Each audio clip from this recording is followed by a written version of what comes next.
Voilà, merci pour ces chants. Et bonsoir, je ne sais pas si je dis bonsoir tout à l'heure. Bonsoir, que Dieu vous bénisse. Mieux vaut deux fois que pas du tout. Hein. On va prendre le livre des Proverbes, au chapitre 1, versets 20 à 23. Vous connaissez le livre des Proverbes?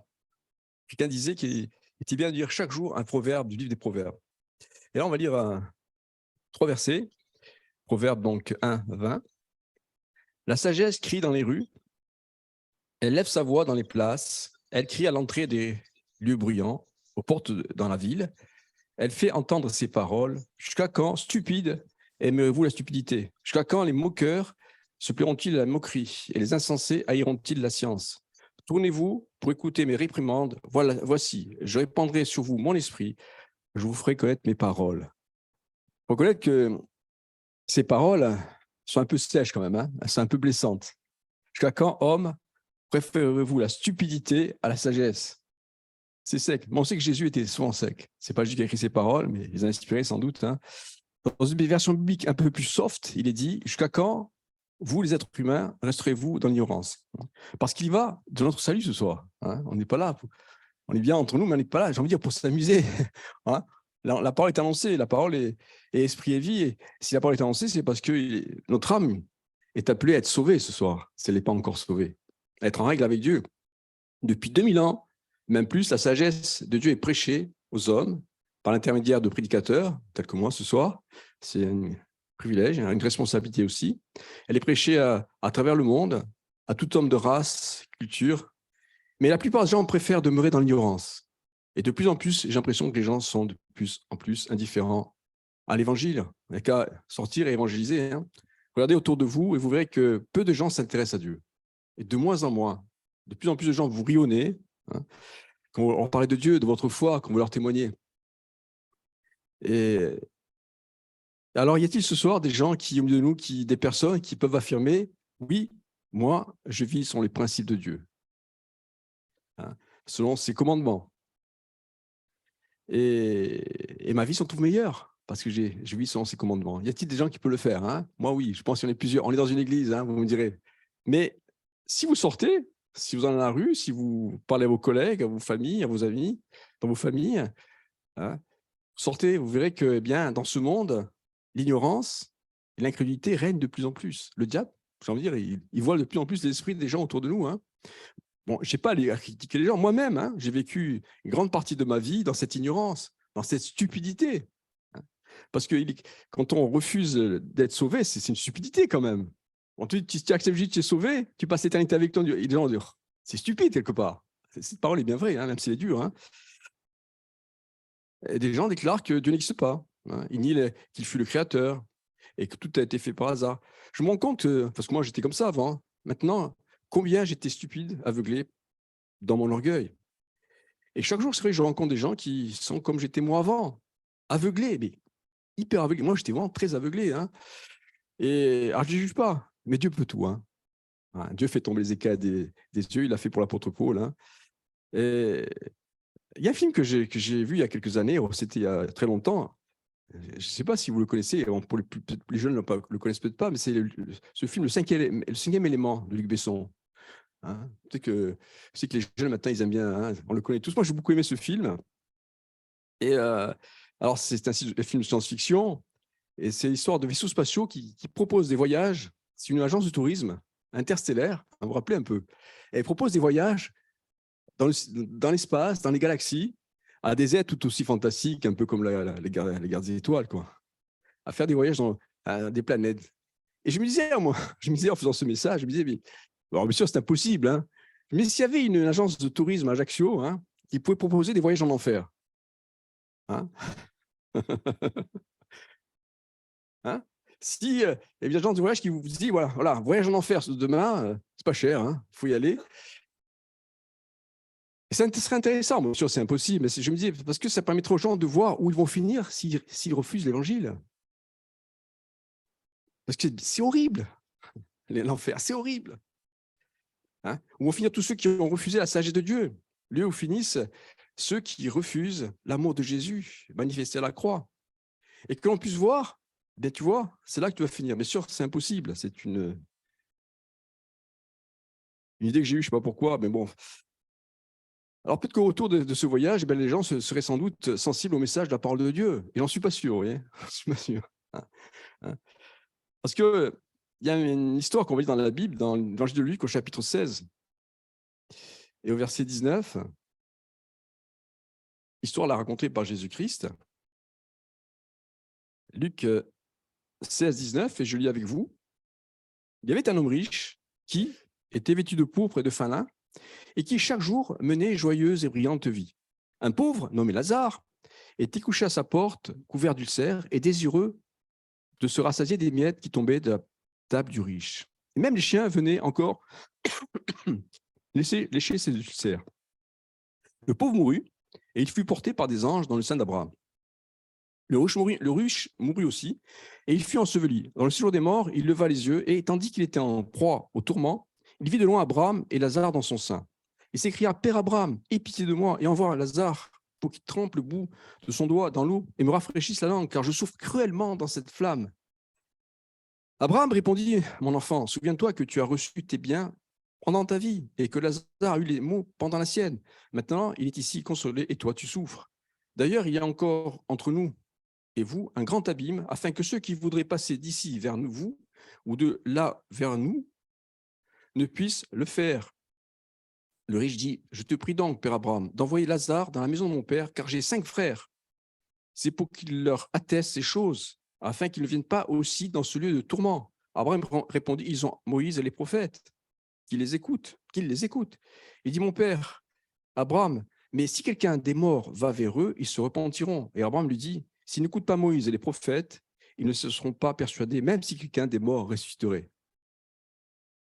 Donc peut-être que s'il y avait une agence de tourisme à Ajaccio qui faisait le voyage, c'est pas sûr que ça marcherait quand même. Hein.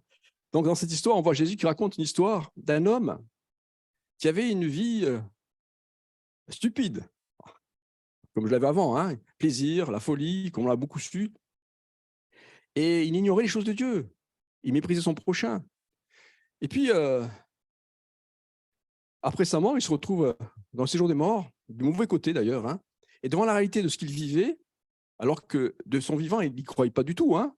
Peut-être que vous ne croyez pas du tout à ce que je vous dis, que l'enfer existe. Hein. Moi, je vous dis, quand j'ai rencontré Jésus, j'ai su que l'enfer existait. Je ne sais pas pourquoi, je l'ai su, alors qu'avant, ça me faisait rire. Comme j'ai cru que le diable aussi existait. Ça, c'est le Saint-Esprit qui vous le montre. Hein. Il y a une guerre spirituelle. Et donc, cet homme, il demande à Abraham, qui se trouvait loin de lui, d'envoyer quelqu'un dans sa famille. Il y a une chose qui est intéressante dans cette histoire, c'est que Jésus nous dit clairement que notre corps meurt, mais notre âme ne meurt pas. Il y a une vie après la mort. Ton âme ne mourra pas. Ton corps, lui, va mourir. Mais ton âme ne mourra pas. Donc, il demande à Abraham, qui se trouvait loin de l'autre côté, là, de l'autre bord, dans la présence de Dieu, d'envoyer quelqu'un, dire à sa famille, ce qui se passe est réellement qu'il se trouve en enfer, hein, lui ça faisait rire pendant longtemps, et qu'il fallait qu'il se convertisse. Et Abraham de lui répondre, ils n'ont qu'à croire ceux qui prêchent la parole de Dieu, comme je le fais ce soir. Vous n'avez qu'à croire ce que je vous dis ce soir. Hein. Car le salut de Dieu est une question de foi uniquement, en la sagesse de Dieu. N'attendez pas de vous retrouver en enfer, ça sera trop tard. Avez-vous entendu, je pensais aussi à pour illustrer un peu ce que je disais, moi j'étais fan à une époque, et je n'étais pas chrétien à l'époque, des témoignages d'expériences de mort imminente. C'est des gens qui meurent, morts attestés par la médecine, ils ont l'électroencéphalogramme plat, ils sont morts, et pourtant, ils reviennent à la vie. Et quand vous vous intéressez à ces témoignages-là, je vous en donner quelques-uns, c'est très intéressant. Ils sont morts cliniquement, leur EEG, leur électroencéphalogramme est plat, ils sont rendus à leur famille pour être enterrés, puis ils reviennent à la vie. Et toutes ces personnes, quand elles reviennent à la vie, elles ne sont plus les mêmes, même les plus endurcies. Elles ont fait une expérience qui a marqué leur vie. Elles ne peuvent plus être comme avant. Elles disent, tous, c'est incroyable, c'est vrai ce que j'ai vécu. Hein. Certaines parlent de la présence de Dieu. Certaines vous disent qu'elles ont rencontré Jésus-Christ. D'autres vous parlent, en tout cas toutes disent qu'elles sont passées par un tunnel avec une lumière blanche. Or, la Bible dit que Dieu demeure dans une lumière blanche. Mais toutes vous diront ça. Certaines même disent que c'est retrouvées en enfer. Et ces personnes ne sont pas devenues folles hein, pendant quelques heures. Elles n'ont pas eu un délire. Hein. Elles sont toutes certaines d'avoir vraiment fait des expériences réelles, tangibles. Alors, certains scientifiques sont penchés sur la question et ils sont convaincus qu'il s'est passé quelque chose. Alors, ils ne peuvent pas le prouver scientifiquement. Alors, vous êtes d'autres scientifiques, les scientistes, qui, comme ils ne peuvent pas le prouver, ils disent que ce n'est pas vrai. Oh, ils ont une hallucination. Il y avait un reportage sur Antenne 2 qui disait ça, c'est des hallucinations, des illusions. Mais d'autres scientifiques disent non, c'est quand même étrange. En tout cas, ces personnes-là vous racontent leurs témoignages en pleurant souvent. Elles sont complètement bouleversées, elles ont changé. Premier témoignage, je vous donne. C'est l'histoire d'un homme pour qui tout allait bien, à l'aise, dans ses baskets, dans sa vie très aisée, réussite matérielle. Cet homme disait, je pensais qu'à ma réussite, à faire de l'argent. Pour moi, c'est ça la vie. J'étais égoïste. Et puis un jour, vous savez, la vie dit que demain ne nous appartient pas. Hein.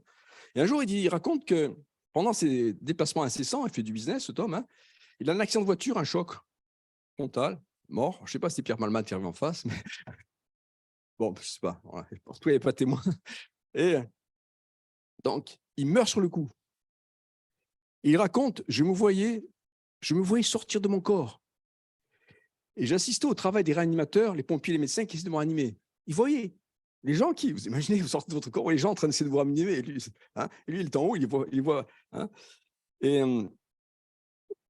il voit les pompiers. Et puis le décès est constaté, il n'y a plus rien à faire. Il raconte, et puis là, il dit, je me trouve dans ce fameux tunnel avec une lumière blanche, puis une paix extraordinaire que je n'avais jamais ressentie. Je voulais y rester, je ne voulais pas revenir sur Terre, c'était trop bon, meilleur que ce qu'il avait vu sur Terre. Et je sentais une présence qui me faisait du bien. Et puis je découvrais un monde et un état que je ne pouvais jamais soupçonner. Et au bout de quelques heures de mort physique, mais pas spirituelle, donc son corps était mort, mais constaté par la médecine, mais lui, son esprit était vivant, il est revenu dans son corps. Comment? Ça, il vous le dit, on ne sait pas. Pourquoi non plus? Sans doute Dieu il a laissé une chance, je pense, moi. Et il ne peut pas dire, mais en tout cas, il sentait, après être revenu dans son corps, il sentait les douleurs de son corps meurtri par l'accident. Hein, donc. Et cet homme, il dit après, je n'ai plus jamais été le même. Lui, l'égoïste, l'affairiste, il s'est mis à aimer son prochain, à faire du bien, à donner aux autres. Son système de valeurs n'était plus du tout le même, n'était plus ce matérialiste d'avant l'accident. Il allait à l'essentiel. Il avait réalisé par cette expérience qu'il avait une vie après la mort. Vous voyez, vie spirituelle et qu'il y avait une éternité. Et beaucoup de gens, ils ont fait ces expériences, ont la même réaction. Certains, je vous dis, ils sont bouleversés, ils pleurent tellement ils sont choqués par ces choses-là.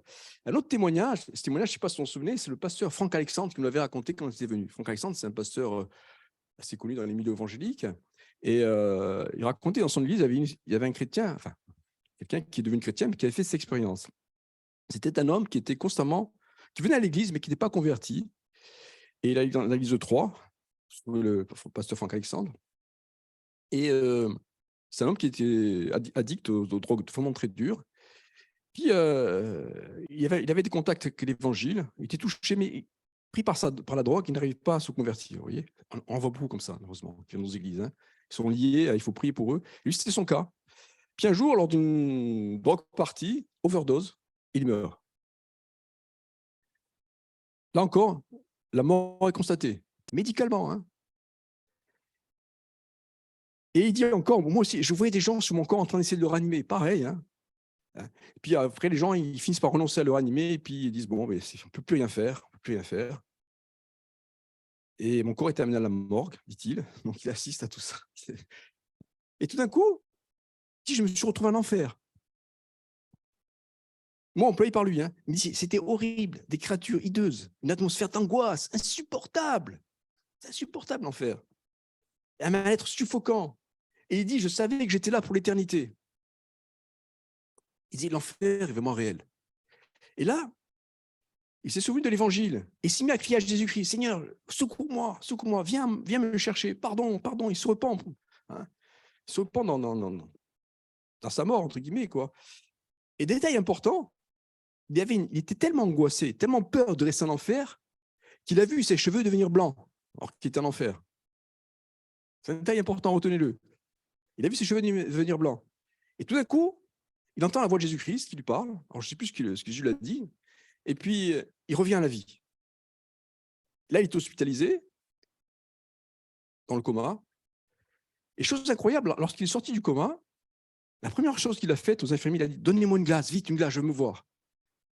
On lui a mis une glace, il se regardait, il avait les cheveux blancs. Alors qu'il avait les cheveux bien foncés à l'époque, avant son accident, vous voyez, son overdose. Oui. Et pour lui, c'était vraiment la preuve qu'il n'avait pas rêvé. Quoi, hein. Oui. Moi, c'était moi, je m'avais vraiment glacé. Hein. Il avait les cheveux blancs comme la neige. Et témoignage réel qu'il avait fait une expérience extraordinaire. Et cet homme a été délivré de la drogue, hein, il a compris. Et maintenant, il est sur le Seigneur dans l'église de Troyes. Troisième témoignage aussi, plus court peut-être, mais c'est l'histoire d'une femme, une chrétienne qui était rétrograde. Elle n'avait plus du tout de vie d'église. Elle était retombée dans le péché. Et donc, elle ne vivait plus selon les principes de la parole de Dieu, de la communion avec Dieu. Elle a une maladie très grave, elle est morte. Et cette femme racontait qu'elle ne s'inquiétait pas vraiment pour son salut. Elle disait, de toute façon, je crois en Dieu, je crois en Jésus, donc je suis sauvée. Mais elle n'avait plus toute communion avec Dieu. Et on voit que c'est important, ça. Vous savez, la parabole des vierges folles et sages dans la Bible, c'est pour nous. Hein. Ouais, vous savez que dans l'Antiquité, quand il y avait un mariage, l'épouse, elle avait autour d'elle 10 vierges qui étaient avec elle, et l'époux venait dans la nuit la chercher. Et Jésus raconte cette histoire. Et parmi ces 10 vierges, il y en avait 5 qui étaient sages, c'est-à-dire qu'elles avaient leur fiole remplie d'huile, image du Saint-Esprit, image de la communion avec Dieu, et puis les 5 autres étaient folles. Elles avaient leur fiole qui était vide. Et puis l'époux arrive, et les vierges sages ont leur huile, elles sont en communion avec Dieu, et les folles ont leur fiole vide. C'est l'image du chrétien qui n'a pas de communion avec Dieu. Et elles vont vite chercher de l'huile parce que l'époux va arriver, il arrive, elles savent qu'il arrive. Et ça, c'est l'image du retour de Jésus. Hein. Et quand l'époux vient dans cette parabole de Jésus-Christ, eh bien, seules les sages sont prêtes. Elles ont une communion avec Dieu et ils amènent avec elles. Et quand les folles reviennent, eh bien, c'est fini, le retour de Jésus a lieu. Ça nous parle. C'est-à-dire que tu peux croire en Jésus-Christ, mais si tu n'as pas de communion avec lui, si tu perds la communion, tu es perdu. Ouais. Parce que la communion, elle est animée par le Saint-Esprit. Et c'est important, ça. Et cette femme dit ça. Elle dit, moi, je croyais que j'étais... Bon, c'est vrai que j'avais plus de communion avec Dieu, j'avais plus à l'église, j'étais un peu légère, quelque chose de Dieu, mais je croyais. J'étais convaincu que tu existais. Mais ça ne suffit pas, elle a perdu le contact avec Dieu, elle n'a plus de relation. C'est comme si elle n'avait plus de relation avec votre mari ou votre femme. Le couple est mort. Et elle croyait, oui, je crois. Mais tu étais perdu. Elle était aveuglée et se persuadée à le tort qu'elle était encore sauvée. Elle raconte ça. Et elle se trouve en enfer, dit-elle. Très mauvaise surprise pour elle, hein. Vous voyez, comme quoi. Hein. Et elle crie à Dieu, elle se repent, et là, Dieu lui fait grâce. Ces mots, hein. Elle revient à la vie. Peut-être une résurrection, a-t-elle vécu, hein. Quelle leçon? Parce que le salut nous est acquis par grâce, mais notre salut est fragile. C'est vrai qu'on est sauvé par grâce, mais notre salut est fragile. Et c'est pour nous, chrétiens, et on se trouve en danger quand il y a une perte de communion. Hein. La Bible dit que le salut est une grâce, mais il est dit aussi travailler à votre salut. Ne joue pas avec ton salut. Dieu me l'avait dit une fois. Hein. Je faisais un peu le malin. Hein. Vous savez, j'ai écouté des dizaines de ces témoignages. Bon, ça suffit, j'en ai donné 3, mais chaque fois, ces gens sont convaincus d'avoir fait une expérience extraordinaire.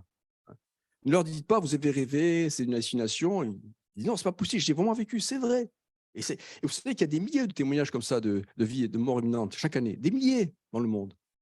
J'ai le frère d'un copain qui a vécu ça à Ajaccio. Moi, je ne connais pas son témoignage, il a vécu ça. Et même, ça me revient, un Portugais, un chrétien portugais à l'église de Bethel, on était là, il me racontait une fois, il a vécu ça aussi. Il était au Portugal, et chrétien, il avait quitté le Seigneur, il a un accident de voiture, il se trouve en enfer. Il me dit, je peux te dire, François, l'enfer, ça existe. Il m'a dit, la terre, elle était de la terre terreuse, l'enfer. Je la voyais comme ça, je dis que c'est vrai. Puis il y avait des créatures.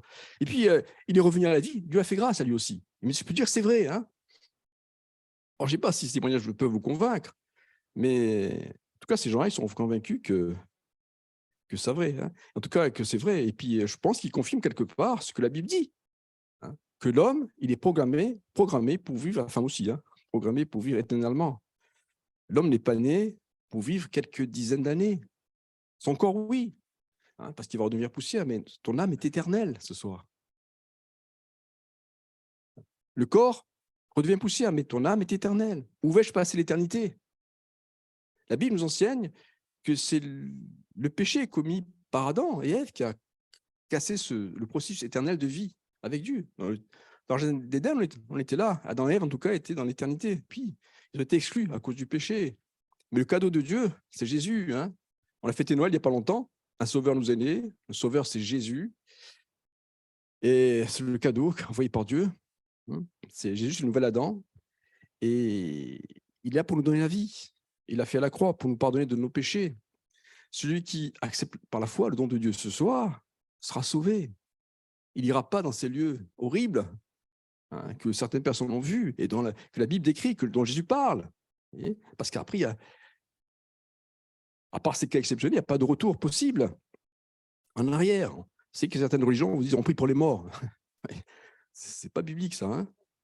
En tout cas, si encourageant, c'est que ces gens-là qui sont repentis d'une manière extrémiste et Dieu leur a fait grâce. Hein.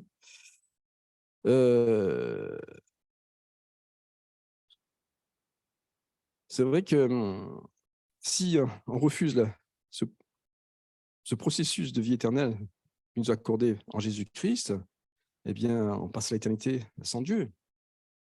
Je voudrais qu'on lise ce livre des Proverbes, ces 3 versets du livre des Proverbes. Là. Je peux le remettre. On va le relire ensemble. La sagesse crie dans les rues, elle élève sa voix dans les places, elle crie à l'entrée des lieux bruyants, aux portes dans la ville, elle fait entrer ses paroles. Jusqu'à quand, stupide, aimerez-vous la stupidité? Jusqu'à quand les moqueurs se plairont-ils à la moquerie? Les insensés haïront-ils la science? Tournez-vous pour écouter mes réprimandes. Voici, je répandrai sur vous mon esprit, je vous ferai connaître mes paroles. Ah, ça fait 2000 ans que la sagesse de Dieu est prêchée. Ça fait combien de temps que tu entends l'évangile? Ne joue pas. 2000 ans que l'évangile est prêché, comme ce soir, que des prédicateurs prêchent. 2000 ans que le Seigneur tarde dans son retour. Et il le fait, sa patience et notre salut, parce qu'il le fait pour qu'on soit sauvés, nous et nos familles. Merci Seigneur pour ta patience. Hein. Et Noël, c'est vrai que c'est devenu n'importe quoi, c'est une fête de commerçants. De Dieu, viens nous ce soir. Ne néglige pas ton salut, ne méprise pas ton éternité, ne te moque pas de Dieu, de son amour manifesté à la croix. Hein. Rien ne peut empêcher un tel amour. Hein.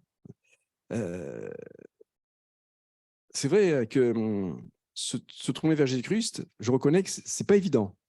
Peut-être que tu viens depuis quelque temps ici, mais tu dis oui, moi je crois. Je crois que c'est vrai l'évangile. Mais me tourner vers Jésus-Christ, c'est pas facile. Et je peux vous rassurer, moi aussi, je me suis posé cette question. Je me dis, mais si j'accepte Jésus-Christ, ma vie va changer. Et c'est vrai, quand on accepte Jésus-Christ, notre vie change. Et beaucoup de personnes disent, moi, je n'ai pas envie qu'elle change. Je veux Jésus-Christ, mais je veux continuer la vie comme avant. Oui. Et ça, c'est des mauvaises pensées, je crois. Hein. C'est vrai, quand on accepte Jésus-Christ, notre vie est bouleversée. Ta vie sera bouleversée. Elle sera bouleversée, mais en bien. C'est vrai que si on accepte Jésus-Christ, si on accepte la sagesse de Dieu, vous allez vivre selon les principes du royaume de Dieu. Hein. Votre système de valeurs va changer. Et ce n'est pas évident, c'est vrai, intellectuellement à l'intégrer. C'est pour ça qu'il faut lui faire confiance à Dieu. Confie-toi à lui, donne-lui ton cœur ce soir. Là, ça fait longtemps que tu viens, mais tu dis oui, mais je crois, mais je ne veux pas vraiment changer, je veux garder certaines choses. Mais la meilleure chose qui va t'arriver, c'est de lui donner ton cœur, de vivre sur les lois du royaume, et tu vas être étonné en bien. Et ne t'inquiète pas, parce que ce qui va se passer, c'est qu'on l'a lu là. Tournez-vous vers moi, et je répandrai sur vous mon esprit. C'est-à-dire que par son esprit, il va te changer lui. Il va te transformer. Et tu seras plus le même, la même. Hein, et ça sera beaucoup mieux. Alors, c'est pas facile, c'est vrai, mais quand on a une telle conception de la vie, c'est pas facile quand on a un plan de carrière, telles habitudes, on a un peu peur de donner à Dieu. Alors que même si on a un plan de carrière, Dieu va l'optimiser, ton plan de carrière. Hein. Pas facile de reconnaître parfois nos torts, nos erreurs devant la croix. Pas facile de se repentir, je reconnais. Mais c'est la même chose que tu vas faire ce soir. Et fais-le, tu vois combien Dieu va te convaincre par son esprit. Hein. Je me souviens qu'il y a quelques temps de ça, j'avais témoigné à un homme, un notable d'Ajaccio, et je lui parlais de Jésus-Christ. Et cet homme, c'était, comme je viens de le dire, il était pris par ses affaires, son plan de carrière. C'était un homme qui avait pignon sur rue, il avait tout un plan de carrière qui était déroulé devant lui à Ajaccio. Oui, il était connu, bon, je ne dirais pas qui c'est. Hein. Et je le rencontre, j'arrive à lui parler de Dieu. Je ne connaissais pas vraiment, je lui parle de Dieu. Je lui témoigne. Puis au début, je sentais que je l'embêtais un peu, oui. Bon. Puis après, j'ai un peu insisté, c'est pas trop mon genre. Et soudain, il commençait à être touché. Son cœur s'ouvrait, je le voyais, vous voyez, son cœur s'ouvrait. Je ne voyais pas son cœur ouvert, mais je le sentais. Et alors, je ne sais pas ce qui s'est passé, puis je suis parti. 2-3 jours après, il se fait tuer. Il se fait massacrer par un tueur qui le descend. C'est à l'époque où il y avait toute cette guerre de gangs, qui n'est pas finie d'ailleurs. Hein. Et je me suis dit, pas, mais c'est pas un hasard. Dieu avait permis que je le rencontre pour lui parler. Je me souviens de l'avoir dit avant de le quitter, demain ne nous appartient pas. Et quelques temps après, il est mort. Hein. Alors, je ne sais pas si parce qu'il était ouvert son cœur, s'il avait accepté le Seigneur, j'espère, mais vous voyez, des fois, on est pris par notre plan de carrière, nos affaires, on dira plus tard. D'abord mes affaires, mon business, ou ma profession, le côté professionnel. Mais non, si je mets ça entre les mains de Dieu, il va le rendre encore plus fort. Hein. Mais j'avoue que ce n'est pas facile, mais il faut lui faire confiance. Hein. Moi aussi, c'est vrai, quand je suis venu au Seigneur, et je pense que c'est le cas de beaucoup ce soir, je me disais, mais moi, je ne peux pas être comme eux. Je n'arrive pas à être comme eux.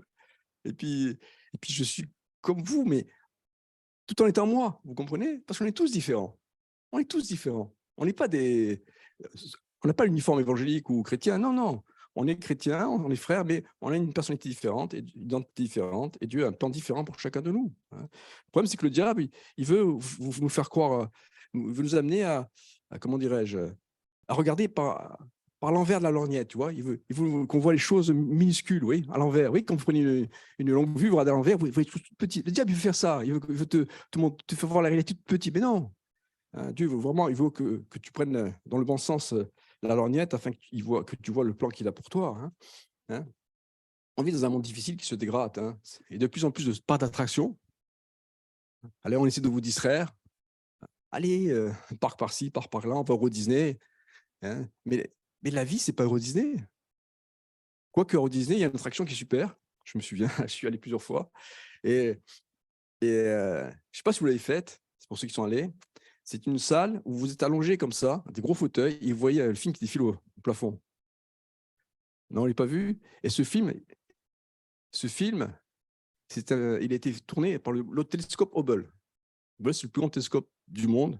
Hein. C'est le plus puissant, qui permet de voir des images extraordinaires de l'univers. Et je me souviens, je m'étais allongé comme ça duré 10 minutes, un quart d'heure. On ne se souvient pas de Mika, là. On se souvient pas de Mika. Moi, j'ai vu, c'est fascinant, vous voyez l'univers comme on ne l'a jamais vu, avec ce télescope hyper puissant. Et je me souviens, j'étais allongé, en écran au plafond, et les images défilent pendant 10 minutes. Et ça nous permet d'avoir une vision de l'univers, de la création, de l'immensité, surtout quand on est chrétien, vous voyez. Et on voit vraiment combien l'univers est géré de manière parfaite. Vous voyez, ces mastodontes d'étoiles qui se déplacent, ces galaxies. Et il n'y a pas de carambolage. Il n'y a pas de pierre par la balle dans le ciel. Pardon, que le bénisse. Hein. Ouais, c'est vrai, ici, vous sortez, vous faites trier la voiture, vous rencontrez quelqu'un qui a pris la coke, qui va en face. Je rigole, mais c'est horrible, c'est horrible. Dans le ciel, non. Dans le ciel, non. Si tout est... Hein, juste quelques chiffres pour qu'on réalise la grandeur de l'univers. Parce que moi, j'ai été marqué par ce film. Hein. Regardez, nous, on est sur Terre. Pour nous, la Terre, c'est immense. C'est vrai, hein. On dit, la Terre, c'est immense. Hein. C'est immense, la Terre. Hein. Pourtant, quand on voit le Soleil, qui est notre étoile à nous, hein, dans ce système solaire, le Soleil pèse 33 000 fois plus que la Terre. Vous voyez, son poids est 33 000 fois celui de la Terre. C'est énorme. Et, le Soleil est 110 fois plus grand que la Terre. Déjà, vous voyez, système solaire. Mais quand... il faut savoir que notre système solaire il se trouve dans une galaxie, qui est un système encore plus grand. Hein. Et dans cette galaxie qui s'appelle la Voie lactée, je dis ça pour qu'on voit un peu voir l'immensité de l'univers. Je pense que vous êtes sans doute posé la question. Dans la galaxie, il y aura la Voie lactée, il y a 160 milliards de soleils. Je ne sais pas si vous réalisez. C'est fou. Hein. Il y a 160 milliards de soleils, donc avec autant d'étoiles qui tournent autour. Et attendez, et actuellement, on connaît des dizaines de millions de galaxies. C'est fou. Alors, on a le vertige, non? Et l'étoile la plus proche de la Terre, par exemple, c'est Bételgeuse. C'est une étoile de la constellation de l'Orient. Alors, j'y connais tout ça, je sais. Bon. Eh bien, Bételgeuse, elle est 1000 fois plus grande que notre Soleil. Vous imaginez la dimension qu'il y a là? Et, son rayonnement est 100 000 fois plus fort que notre soleil. C'est-à-dire, si on mettait Betelgeuse à la place du soleil, je peux dire, les coups de soleil, tu en aurais. Enfin, on serait tous grillés, quoi. Hein, pour dire un peu. Hein. Et on a trouvé, il y a quelques temps de ça, on a trouvé une hypergéante qui s'appelle Canis Mirojoris, qui est 2 fois plus grande que Betelgeuse. Et encore, on en a retrouvé une autre. Ils n'ont pas plus une temps à nommer, ça s'appelle R136, qui paraît qui est encore beaucoup plus grande que ces. Pour vous dire, hein, je dis ça pour qu'on puisse. Alors, pourquoi je vous dis tout ça, je sais pas, pour qu'on puisse. Parce que j'aime bien, mais c'est qu'on voit un peu le Dieu qu'on adore, le Dieu qu'on aime. Oui. C'est pas un petit Dieu. C'est pas le Dieu de la pétrine là qui ne passe pas le plafond. C'est le Créateur. Il est hyper puissant. Et pourquoi il vient vers nous, hein? Alors, pour conclure, eh bien, ça fait 2000 ans, comme on l'a lu dans le livre des Proverbes. Hein, 2000 ans, comme on l'a lu dans la Bible, que la sagesse crie dans les rues, sur les places, aux portes, ce soir. 2000 ans que cette sagesse, c'est-à-dire Jésus-Christ, est prêché dans le monde. Hein, car le jour vient où bien, Jésus jugera le monde. Hein. Et Dieu est triste de voir l'indifférence de ce monde face à un tel message d'amour. Hein. Dieu a sacrifié son Fils pour que nous soyons sauvés, pour que nous ayons la vie éternelle. Parce que, comme le dit Jésus à travers cette histoire de cet homme, Lazare et le riche, là, et comme peuvent l'attester ces expériences de vie après la mort, que je vais essayer de vous raconter tout à l'heure, eh bien, c'est que notre corps, lui, meurt, mais notre âme, elle ne mourra jamais. Tu ne mourras jamais, mais c'est une bonne nouvelle ce soir. Tu es éternel. Moi, quand j'ai réalisé ça dans la Bible, moi, je ne voulais pas mourir. Je dis, savoir que je suis éternel. Mais moi, l'éternité, je veux la passer avec Jésus maintenant. Je ne vais pas aller en baver en enfer. Hein. Ah, c'est bien réel tout ça. Notre corps, il meurt, mais notre âme, elle ne mourra jamais. Tu ne mourras jamais. On est éternel. Tu es éternel, on est tous éternels. Hein. Alors, où est-ce qu'on va passer l'éternité? Avec Jésus ou sans Jésus? C'est notre choix. Ne soyons pas stupides. Acceptons la sagesse de Dieu. Et ce qui est aussi étonnant, c'est pour ça que je vous parlais de ces étoiles, c'est que comment ce Dieu qui a créé l'univers avec ses milliards de galaxies, d'étoiles, de planètes, mais pourquoi tu fais tout ça, Seigneur? On ne sait pas, on le saura un jour. Hein. Cet univers que l'on ne peut appréhender avec notre intelligence, c'est impossible, tellement il est étendu. Comment ce créateur hyper puissant peut-il s'intéresser à moi, à ma vie, à mon problème, à mon souci ce soir, hein, à mon problème d'étudiant, à mon problème de couple, à mon âme? Comment? Parce qu'il t'aime. Parce qu'il t'aime. C'est pour ça qu'il s'intéresse à toi ce soir. Hein. Nous, on est à l'échelle de l'univers, on est invisible, on n'est même pas une poussière. Et pourtant, il t'aime ce soir. Et tu l'as, ce n'est pas un hasard. Tu t'aimes, accepte-le. Accepte son amour, accepte son salut acquis à la croix. Il est dit, ne néglige pas un si grand salut dans la parole de Dieu. Arrête de négliger, arrête de tourner autour du pot. La sagesse de Dieu a encore crié ce soir, écoute-la. Demain ne nous appartient pas. Amen. Seigneur Jésus, merci pour ta parole. Laisse-la bénir. Je voudrais faire un appel. Si quelqu'un, ce soir, veut donner son cœur à Jésus-Christ, est-ce qu'il y a quelqu'un qui veut donner son cœur à Jésus? Il dit, Seigneur, oui, je veux passer l'éternité avec toi. Hein, je ne veux pas aller dans l'autre côté. Hein. Est-il quelqu'un qui lève sa main et je prierai pour lui? Merci, Seigneur. Seigneur, je veux dire à ces personnes qui ont levé la main, dis après moi, Seigneur Jésus, c'est vrai, je veux passer l'éternité avec toi. Ce soir, je te donne mon cœur, je t'accepte dans ma vie. Et Seigneur, je te demande pardon pour mes péchés. Mais tu vois, Seigneur, ce n'est pas évident de changer, mais je te demande de m'aider, comme ça a été prêché par ton esprit, afin d'accepter ce changement. Peut-être quelqu'un qui n'a pas levé la main, mais qui en pense comme ça. Dis, Seigneur, c'est vrai, je te donne mon cœur ce soir, je te donne ma vie, mais aide-moi par ton esprit à accepter ce bouleversement, ce changement, et afin que je puisse aller jusqu'au bout, Seigneur. Je te prie pour ces personnes, Seigneur, qui ont levé la main, afin que nul ne les ravisse de ta main, Seigneur, et qu'elles puissent vraiment te servir bientôt. Tu puisses les rassurer, tu puisses les aider par ton esprit, Seigneur, à se saisir du plan que tu as pour eux de salut, mais un plan aussi à titre personnel sur terre. Merci pour tout. Amen. Toi la gloire, Jésus. Amen. Je veux aussi prier. C'est des personnes qui ont besoin de la prière. Vous imposerez les mains aux malades, dit le Seigneur. Moi, je veux le faire. Parce que c'est un commandement, je sais que le Seigneur peut bénir quelqu'un. Quelqu'un est malade ce soir, quelqu'un a besoin de la prière à titre individuel, vous êtes venu avec un souci particulier. Si vous avez besoin de la prière, venez devant, ne vous priez pas de la parole de la prière, ne vous priez pas de la bénédiction de Dieu. Hein, il se sert de nous. Venez devant et je prierai pour vous. Venez devant et je prierai pour vous, pendant que Dominica peut nous prendre un chant, les musiciens.